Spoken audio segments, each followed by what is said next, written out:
Hello friends, मैं हूं मिथिलेश कुमार और आपका स्वागत करता हूं उदित फार्मेसी के यूट्यूब चैनल पे। तो आज के इस वीडियो में हम लोग बात करने वाले हैं उन मुद्दों पर, जैसा कि आप सभी ने सुना होगा कि यदि आप डी फार्मा कर रहे हैं तो लोग कहते हैं कि बस मेडिकल खुलेगा, लेकिन ऐसा नहीं है।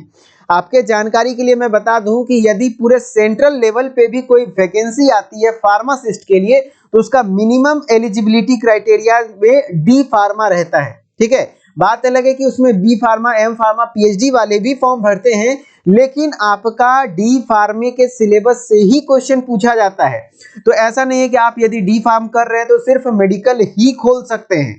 गवर्नमेंट सेक्टर में कहां पर आप सेवा दे सकते हैं और एक अच्छी सैलरी के साथ आप काम कर सकते हैं, उन मुद्दों पर बात करने वाले हैं। तो वीडियो को लास्ट तक देखिएगा और इनमें से जो टॉपिक जिस एजेंसीज के बारे में आप जानना चाहते हैं कि सर इसका क्या सिलेबस रहता है, कैसे एग्जाम होता है, कंप्लीट वीडियो धीरे धीरे आती रहेगी जैसा जैसा आप लोग कमेंट करेंगे। ठीक है, चलिए हम लोग टॉप ऐसी एजेंसीज के बारे में बात करते हैं जहां से कि सेंट्रल लेवल पे फार्मासिस्ट की वैकेंसी आती है। Okay, permanent. तो सबसे पहले तो आप रेलवे में भी फार्मासिस्ट की वैकेंसी आती है और पिछले 3 सालों से अभी तक वैकेंसी नहीं आई है, लेकिन इस बार चांस है कि 2023 में नवंबर तक वैकेंसी आ जाए।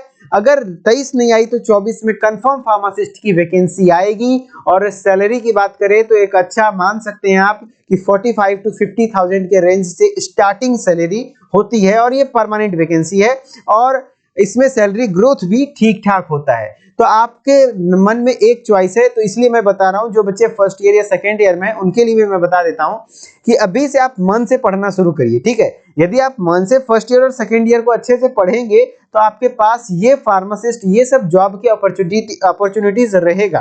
ठीक है, जैसे पहले नंबर पे आपका रेलवे फार्मासिस्ट हो गया। इस पर एक डिटेल वीडियो मैं बना दूंगा कि रेलवे फार्मासिस्ट कैसे बने, क्या सिलेबस, क्या एलिजिबिलिटी, क्या एज क्राइटेरिया रहता है और कैसे क्वेश्चन आते हैं। ठीक है, नेक्स्ट है आपका एम्स फार्मासिस्ट। एम्स में आप किस तरीके से सेवा दे सकते हैं, है ना।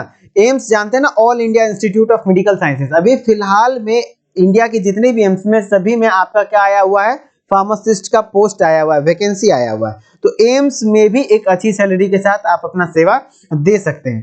थर्ड नंबर पे आता है ईएसआईसी हॉस्पिटल फार्मासिस्ट। तो ईएसआईसी हॉस्पिटल जो होता है, जैसे एम्प्लॉयज स्टेट इंश्योरेंस कॉर्पोरेशन की तरफ से जो हॉस्पिटल चलती है, उस हॉस्पिटल में भी फार्मासिस्ट का पोस्ट आता है और उस पोस्ट के लिए भी आप अप्लाई कर सकते हैं और अच्छा इसमें भी रहता है। मैं बता दूं कि कहीं पे भी आप ऐसा नहीं देखेंगे कि फार्मासिस्ट का पोस्ट पे वैकेंसी आया है और 10,000 सीटों के लिए वैकेंसी आ गई, नहीं, ऐसा नहीं होता है। सीटें आपको यही जान लीजिए 100, 200, 500, 2, 5, 1, 2 सीट पे भी आएगी तो आपको अप्लाई करना है। इससे आपको एक्सपीरियंस बढ़ेगा, क्वेश्चंस देखेंगे तो आपका कहीं ना कहीं फिर सिलेक्शन हो जाएगा यदि आप अच्छे से तैयारी करते रहेंगे। ठीक है, तो इस तरीके से तीसरे नंबर पे। चौथे नंबर पे आता है NCL pharmacist, northern coal field limited. जैसे कि आप कोयले के खदान वगैरह होते हैं ना, वहां पे जो उसके एम्प्लॉयज वगैरह के लिए हॉस्पिटल्स होता है, वहां पर भी फार्मासिस्ट का रिक्वायरमेंट होता है। तो वो फार्मासिस्ट को हम लोग एनसीएल फार्मासिस्ट कहते हैं। तो यहाँ पे भी आप अप्लाई कर सकते हैं। एक वीडियो में एनसीएल फार्मासिस्ट पे बना दूंगा कि एनसीएल फार्मासिस्ट कैसे बने। उसके बाद आता है इसरो फार्मासिस्ट। इसमें अभी फिलहाल रिसेंटली 2 पोस्ट पे वैकेंसी आई हुई है और 41,000 रुपये, इसका 41,454 रुपए के लमसम पे इसकी सैलरी, स्टार्टिंग सैलरी रहने वाली है। 2 पोस्ट पे ही वैकेंसी है, लेकिन कोई ना कोई 2 तो जरूर सेलेक्ट होगा, तो आप लोगों को अप्लाई जरूर करना चाहिए मेरे ख्याल से। इंडियन स्पेस रिसर्च ऑर्गेनाइजेशन में, अब आप लोगों को लगता होगा सर इसरो में फार्मासिस्ट का क्या काम है, वो तो स्पेस एजेंसी है। तो भैया वहां के जो एम्प्लॉय होते हैं उनके लिए एक अलग हॉस्पिटल होता है, वहां हॉस्पिटल में तो फार्मासिस्ट का रिक्वायरमेंट होगा, तो इसलिए वहां पे कुछ न कुछ पोस्ट पे वैकेंसी आती रहती है। अब आता है पैरामेडिकल फोर्सेज। ये सबसे बड़ा जोन है आपका, जैसे कि बीएसएफ में आता है सीआरपीएफ, असम राइफल, सिपाही फार्मा, इसमें फिजिकल वगैरह सब कुछ होता है। इस पर एक डिटेल वीडियो बनाऊंगा कि सिपाही फार्मा कैसे बने, सिपाही फार्मासिस्ट कैसे बने, कि जैसे इंडियन आर्मी में फार्मासिस्ट एज ए काम कैसे करे, उसमें क्या फिजिकल होता है, क्या दौड़ वगैरह होता है, क्या एग्जाम होता है, उस पर भी वीडियो आएगी। आप सब चैनल को सब्सक्राइब करके नोटिफिकेशन बेल को ऑन कर लीजिए, लगातार इस टॉपिक पे आपको देखने को मिलेगी अगले कुछ दिनों में। ठीक है, बीएसएफ में भी फार्मासिस्ट का पोस्ट आता है, सीआरपीएफ में आता है, असम राइफल्स में आता है और सिपाही फार्मा में भी आता है। ठीक है, तो कुछ ये सेक्टर्स थे जहां पे कि आपको गवर्नमेंट फार्मासिस्ट के तौर पे आप डी फार्मा डिग्री के साथ भी एलिजिबल हो सकते हैं। ठीक है, और आपको पढ़ना अच्छे से पड़ेगा, क्योंकि यहाँ पे इसको ऐसा नहीं कि यहाँ पे सिर्फ डी फार्मा एलिजिबल है, बी फार्मा भी एलिजिबल है। तो बी फार्मा वाले थोड़ा ठीक ठाक पढ़ते हैं तो उनका सिलेक्शन का रेशियो ज्यादा होता है, याद रखिएगा। तो आप यदि पढ़ेंगे, सिलेबस आप ही का सिलेबस से क्वेश्चन आएगा, याद रखिएगा। बी फार्मा से सिलेबस में क्वेश्चन नहीं आता है। क्वेश्चन जितने भी गवर्नमेंट फार्मासिस्ट के हैं वो सब में आपका डी फार्मा का ही क्वेश्चन आता है, लेकिन आप पढ़ेंगे तब तो। आप तो रहते हैं कि लास्ट में पढ़ के पास हो जाएंगे, तो वैसे में फिर जॉब मिलना मुश्किल हो जाता है।